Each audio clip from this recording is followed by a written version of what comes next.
international law, or maybe even focus on the colonial status of Puerto Rico, American Samoa, Guam, the U.S. Virgin Islands, know that, and at that time Cuba was included in that the countries of the world that held colonies were asked to report those colonies, and they were called non-self-governing territories, because after World War II, colonialism, at least the official doctrine in the world, was that that was no longer acceptable. And so the U.S. reported Hawaii and its other colonies at the time in 1946. And it wasn't until you have the real vast decolonization movements throughout Africa and the Pacific and Asia that you have really the right of non-self-governing territories and colonies to become independent. And those codes don't get formalized under international law until 1960. And it's no coincidence then, if we think of when Hawaii became the 51st state, it was in 1959.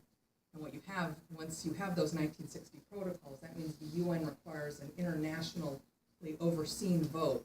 And what happened was the colonial administration under the U.S. military did an inside job, really, and held an internal vote where they allowed military and settlers to vote on the political status of Hawaii, but without independence being one of those options. So there were two options on that vote that was done internally: stay a colony or become a state.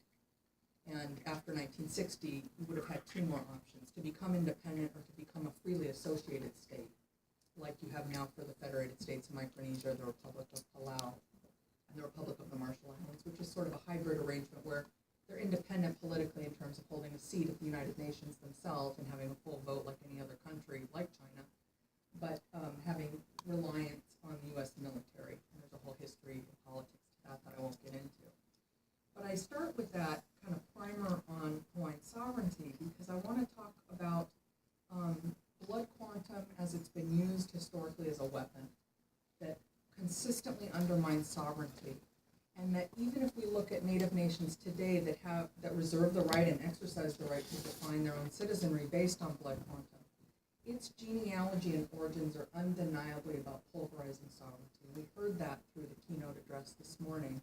And I want to give an example of that in more specific terms in the Hawaiian case study, but also then kind of branch out and think about it as implications across Indian country. And so that's what I'll attempt to do in the limited time that I have here. So I'm going to read just a few paragraphs that give kind of the nuts and bolts of blood quantum in the Hawaiian case. It is different in the Hawaiian situation than in Indian country in that it was the federal government that defined who counted as Native Hawaiian, and that's Native Hawaiian with a lowercase n.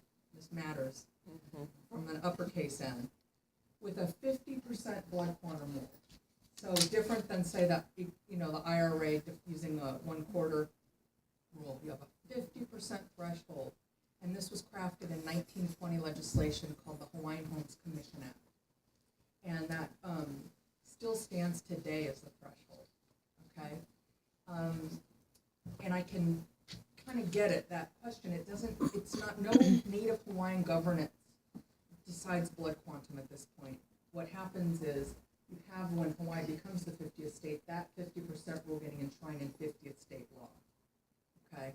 So this really matters for today because then you have the 50th state using 50% as a rule that they got from the federal government. And it gets complicated now to get into all that, and especially when I'm talking to people in the lower 48 states around what tribal recognition means, as it's similar yet distinct from Alaska Native Village recognition of Native governing entities. And that's because Native Hawaiians don't have federal recognition like tribal nations do, right? And the book that I'm just now getting into copy editing stage, it doesn't deal with blood politics at all. The title of it is The Paradox of Hawaiian Sovereignty, Land, Sex, and the Limits of Status Nationalism. And what I'm doing in that book is looking at the problems with the law in general, because we have a split in our community between those that want to restore Hawaiian independence, full independence for an independent state, and those who want federal recognition like tribes have. And that has deeply divided our community, deeply. And that includes those of us in the diaspora like me who was born in Sierra Madre and grew up in Pasadena until I was 8 in different parts of the OC, which were now almost 50% of our people are off island. And that has to do with settler colonialism and people being outpriced out of their own homeland. But what I'm looking at in that book is the limits of both models, because one is a kingdom restoration model that relies on international laws of occupation, legislation, and the other one relies on federal Indian law or something sort of close to it. It's never quite the same outside of the lower 48 states. And I'm looking at what that means in terms of not dealing with this legacy of settler colonialism when you have such a narrow legal paradigm, one that doesn't examine the fact that you can never just take another state. You can't usurp another country's sovereignty that way unless they forfeit it. And Hawaiians have never forfeited their sovereignty. There's never been any forfeiture of land or governance or sovereignty. The Hawaiian Kingdom had 5 treaties with the U.S. government, not one of them ceded any territory or governance whatsoever. They were about postage stamps, money orders, and giving the U.S. favored nation status in trade and the rights to use Pearl Harbor so long as they repaired the port. So it didn't even cede Pearl Harbor. It said you can use Pearl Harbor, you get favored use rights. And so that's different than Indian country, where you have treaties of coercion that compel and coerce tribes to give up territory and land, often at the threat of the cavalry or a military tank, right, or fraudulent treaties where people were swindled. And so that's not to say Hawaiian sovereignty is better than Indian sovereignty. It's a different legal paper trail, and it has a different relationship to international law. And so what I'm doing in the book is looking at sort of how that plays out in today's movement with regard to land, gender, and sexual politics. And I'm really interested in looking at how the law just can't capture all the ways that our indigenous principles dealt with land, communal land, dealt with gender egalitarianism, and dealt with a porous, exciting range of sexual possibilities that the law just can't really contain and can't really deal with, can't really cope with all that kind of diversity. And I'm interested in what Hawaiian elites in the early 1800s had to give up to get that independent status. You know, it's another version of respectability politics.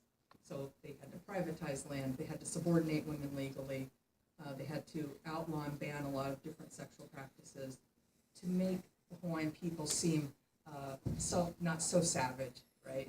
So the idea of we can do this, we can be like you enough. And part of that was a preemptive move to protect these Western countries from colonizing Hawaii. But then what you have is this internal process of pulverization of indigenous ways. And so I bring that up not just to sort of say this is what I'm working on, but to look at the concept of decoloniality, which goes beyond just the rubrics of law and decolonization. We know plenty of countries that got formally decolonized in the 60s and 70s, and it doesn't mean that they're now decolonized. They might be decolonized under the law and that they're independent, but what that often means is replacing a white colonizer with their indigenous brown or black colonizers, right? And so the English may have left India, for example, but they've left this wake of violence. Or you think of all the European countries all over the African continent and what that's done for the upheaval. With settler colonial societies, it's different. The colonizers, as Patrick Wolf, the late Patrick Wolf said, the colonizers come to stay. There is no withdrawal. So when we talk about settler colonialism, the way I explain it to my students is that it's the difference between England and India and England and North America, right? The idea is that with franchise colonies, the idea is to extract resources for the motherland, the European country that the settlers, or the colonizers rather, came from. With settler colonialism, the idea is land is the centerpiece.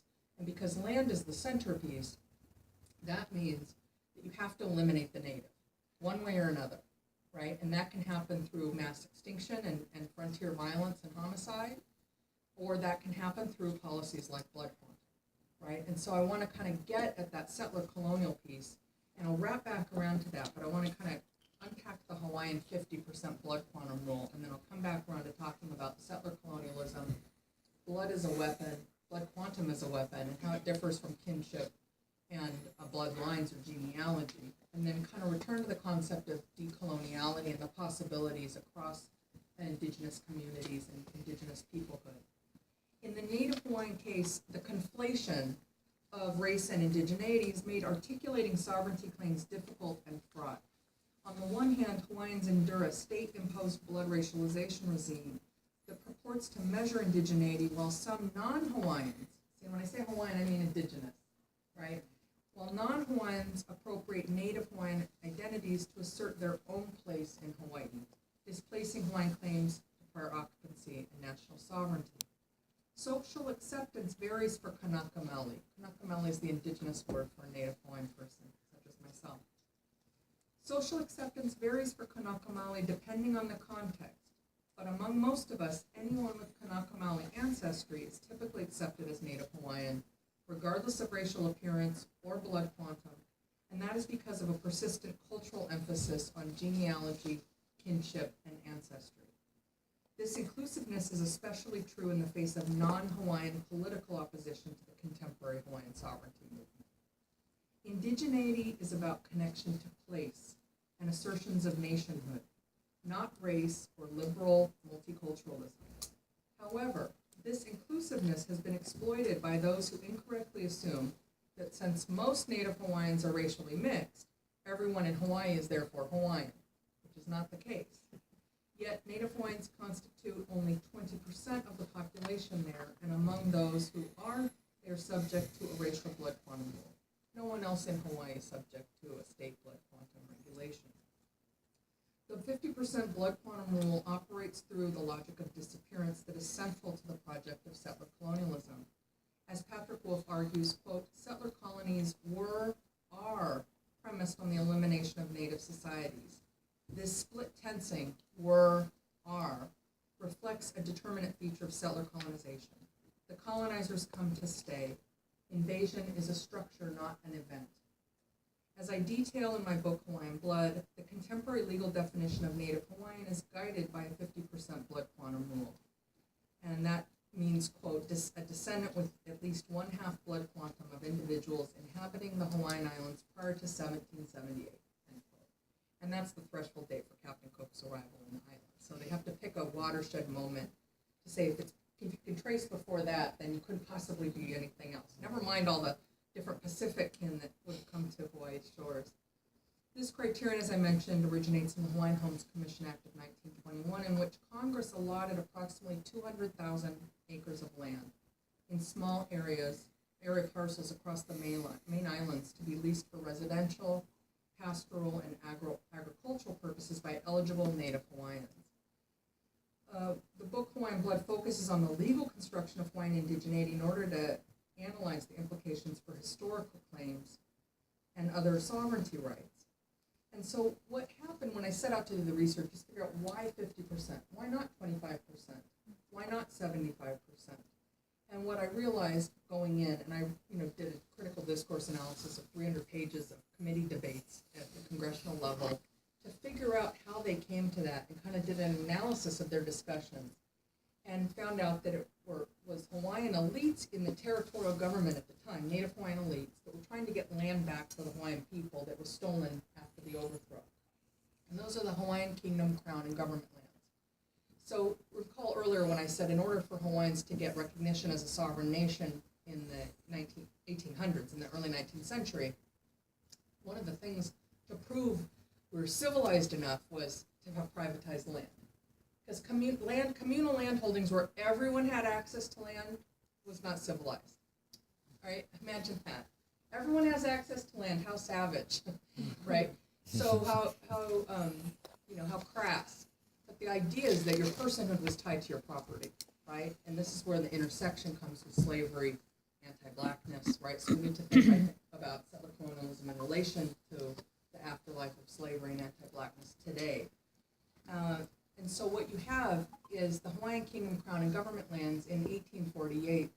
King Kamehameha III, who was the ruling monarch at the time, privatized lands, and a third of the entire Hawaiian archipelago, about a third, were considered kingdom or crown lands. So national lands for the kingdom government, and then privatized lands for the crown, which is the monarch. After annexation in 1898, those two get merged together, but it's a little over a third of Hawaii. It's almost 40%, 35%. This is important because those lands today, this is sort of what I say the paradox is, they were originally carved out when the rest of the island territories were privatized, so different chiefs got their slice, the missionaries got their slice, big slices, right? And you have this divvied up. But this large amount, it's 1.8 million acres of land, from that base has never been privatized since. But it's complicated because they're all over the islands. It's not like one huge contiguous territory, like if you were thinking about the Navajo reservation, it's one pretty large landmass where you can have a sovereign governing territory. That's different where, here you step here and it's crown lands, there it's not, there it is, it's, a different kind of checkerboarding, if you will. It makes jurisdiction very difficult. I mention that because those are the lands that the 50th state claims as public lands today. Okay? Hawaii's different than other lower 48 states because when we talk about public lands here, we usually think of them as federal lands, not held by state governments. In Hawaii, they're held by the state and considered public lands, and they are also dictated by a 50% blood quantum rule. In the Hawaii Admissions Act of 1959 that admitted Hawaii as a state after that fraudulent 1959 vote, the act said that those lands, so let me back up, it's 1.8 million acres. 200,000 of them had already been pulled out for Hawaiian homeland, which is the territory I mentioned. 400,000 of them had been pulled out for the U.S. military. So what's left? 1.2 million acres. And those are the public lands of Hawaii. I'll come back to these other ones in a second, but out of that 1.2 million acres, the Hawaii State Admissions Act of 1959 says they can be used for one of 5 purposes. They can be used for education for the people of Hawaii, not Native Hawaiians, the people of Hawaii, anybody, right? They can be used for county parks. They can be used for this, that, and the other. Out of those 5 things that they can be used for, one of those 5 purposes states that they can be used for the betterment of Native Hawaiians defined by the 50% blood quantum rule. Okay? Now, that's kind of a legal mouthful and a lot of details, and you're like, okay, what's the take home?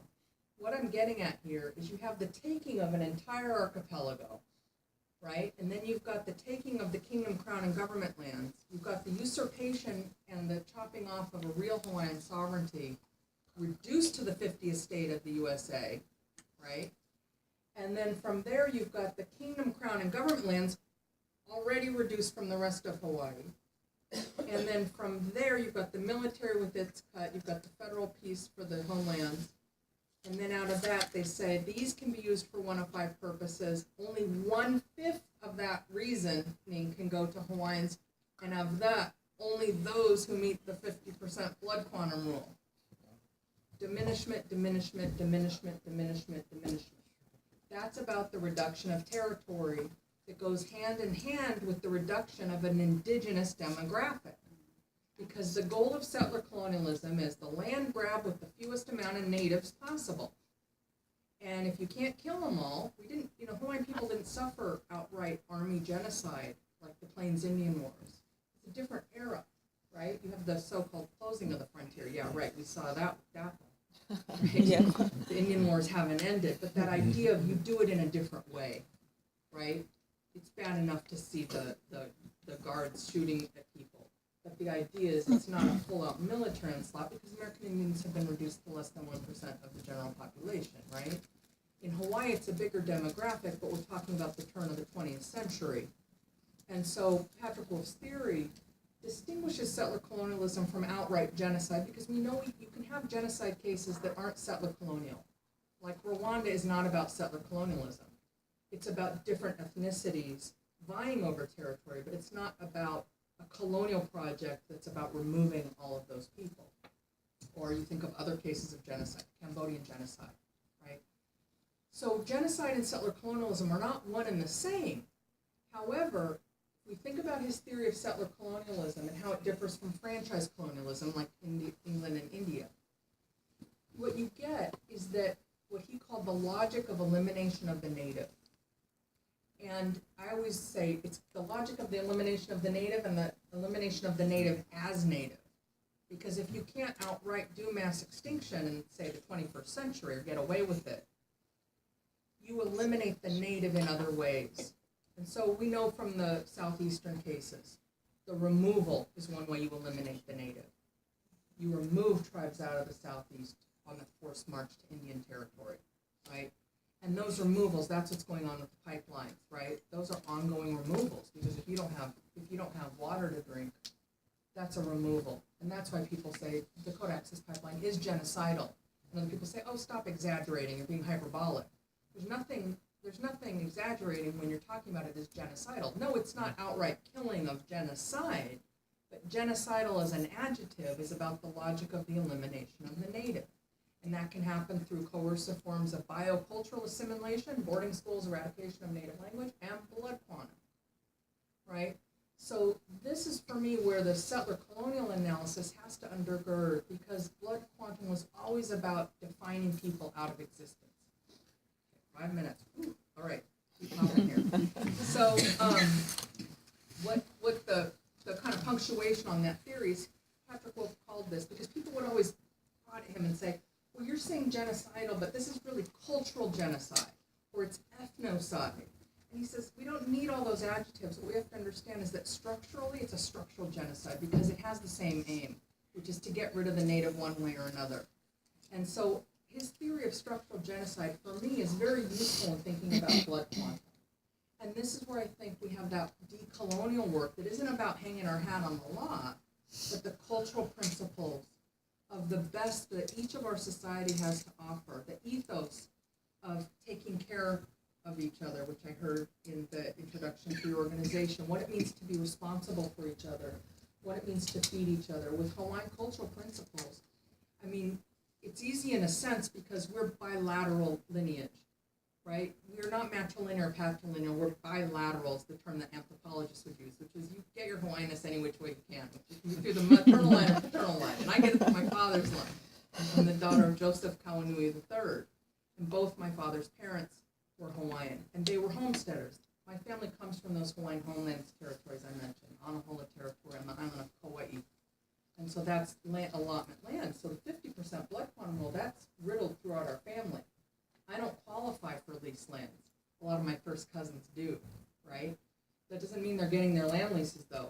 They've been on the waiting list. My dad's been on the waiting list since 1974, right? So just because you qualify with the 50% blood quantum rule doesn't necessarily mean you're getting your lease lands. They're also leased because the state claims ownership over them. So I just want to kind of wrap up by noting that blood quantum is always already racial. We heard that in the early keynote, that racial formation piece. It's always racial because you have to then convert what genealogy means in a blood logic, right? It's always already racial, and we know that race is used to undermine sovereignty, because sovereignty is not about race. Sovereignty is about indigeneity. Indigeneity is about occupancy and relationship. So blood quantum is always racial, and it's always about the individual, because it's always about a fraction and determining what's your percent. That's already divided. How do you get a fraction? You have to do some long division. Division, right? Different than genealogy, which is always already about the collective, because you have to talk about your relationship to other people. It can't be just you. It's always collective. And so, we have these customary principles. Those don't always translate for other cultures that maybe come from matrilineal tribes and now have a 1/4 blood quantum. To say, let's go back to matrilineal, then you'd be cutting people out. Those are real life predicaments in the 21st century. And so to me, the question isn't to go back to a pure form, but to think about the cultural principles that underlie those indigenous laws and what it would mean to then not make more damage after trying to rectify what the colonizers have done. And so thinking about the cultural principles and unintended consequences. I mean, Hawaiian culture is very distinct for another reason, which is we're by nature exogamous, which means we incorporate outsiders, right? We feed them and we sleep with them, and then eventually give them a Hawaiian name, right? But that's been used against us. The very thing that makes us Kanaka has been used against us. We all look so different. Yeah, I wonder why. But also, we lost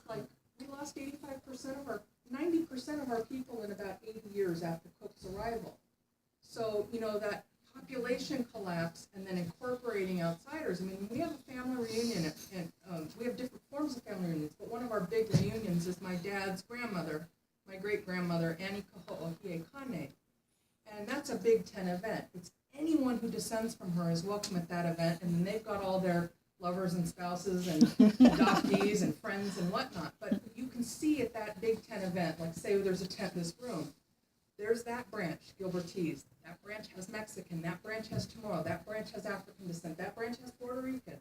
And that branch has Chinese. That branch has Filipino. But what brings us under that tent is we are related to her, and we are therefore all related to each other. And so there's room for all those differences. It's not about dilution. You either have it or you don't. And if you think you have it, you don't know how, we'll help you find it because chances are we're related to you, right? So that's where I want to go. And I just want to mention, though, that the decolonial modalities that I hope we can talk about maybe in the Q&A, because I think this has to intersect with anti-Blackness. I know this is an issue not just in the Friedman cases. We have anti-Blackness in our Hawaiian communities. We have anti-Blackness seeping in our world. And so fighting white supremacy, I think we have to tackle what Cydia Hartman calls the afterlife of slavery, but in relation to settler colonialism, because again, settler colonialism hasn't ended, right? That's that domination of indigenous peoples' governance. So that when somebody says, how can they build the border wall? That's plenary power. That's how we know settler colonialism hasn't ended. So I'll leave it at that for now and hope that we can talk more about decolonial modes when we get into Q&A. Thank you very much. Mahalo.